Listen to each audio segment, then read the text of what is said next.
Hello, everyone, and welcome back to This Day in History, our nightly look back at a specific day in history, where we take a look back at the events of a day, the historic context in which those events took place, and the historic ramifications of those events. As always, if you have not yet, please hit the subscribe button, the bell notification icon to be alerted anytime I post new content, and tell a friend. And without any further ado, this day in history, May the 12th. And on this day, in 1949, the Berlin blockade is lifted.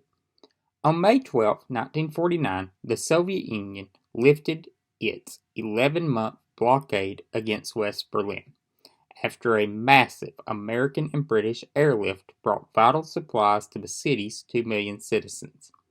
At the end of World War II, the Allies, which included the United States, Britain, France, and the Soviet Union, divided up the defeated Germany.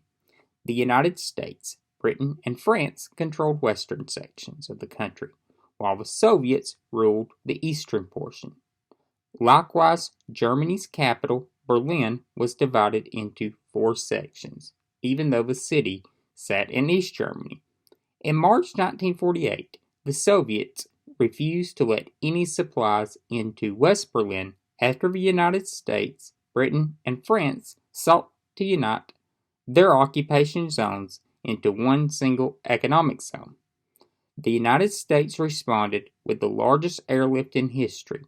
Pilots flew 278,288 relief missions to the city.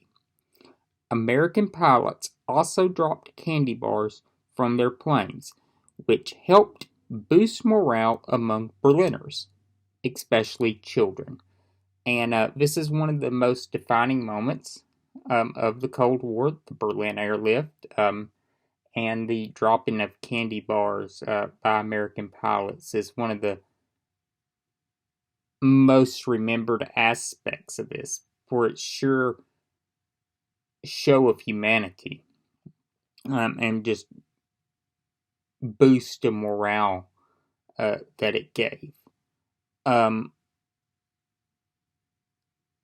we know, Berlin would go on to become much more of a flashpoint in later years, and the Berlin Wall that would separate East and West Germany would go up.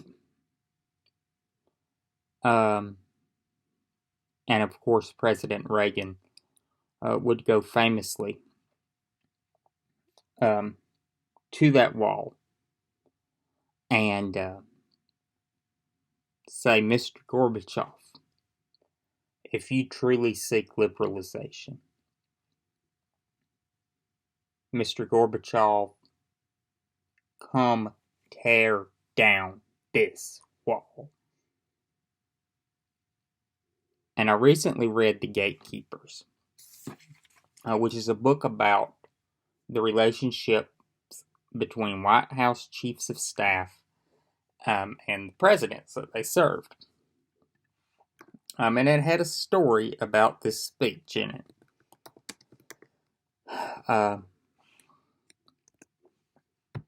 And the people that were Reagan's chief of staff at the time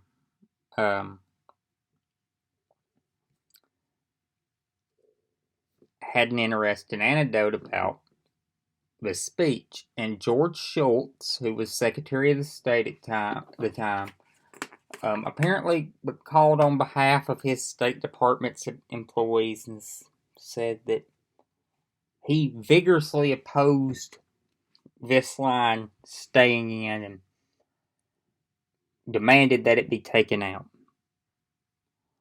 And it relates that Reagan's chief of staff then knew that George Shultz was perfectly fine with the line staying in the speech, because Shultz had such a good relationship with the president that if he really felt strongly about that line and wanted it taken out, he would have asked for time with the president personally to relate his concerns. And that's when they made the ultimate decision, according to this account of a story, to leave the line in. And what a powerful moment in history. Of course, you've got Kennedy's speech at the wall. Ich bin I'm a Berliner. So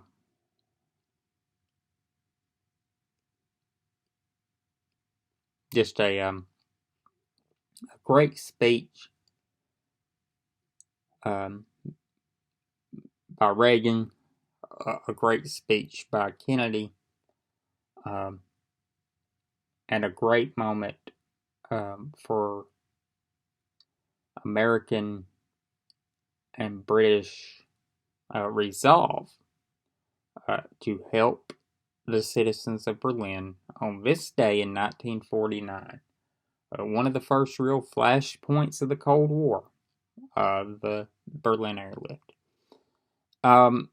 That's all for tonight. I'm sorry that in the past couple of days we kind of delved off our usual course and had a little bit more than a usual dose of current events, but I felt they were warranted.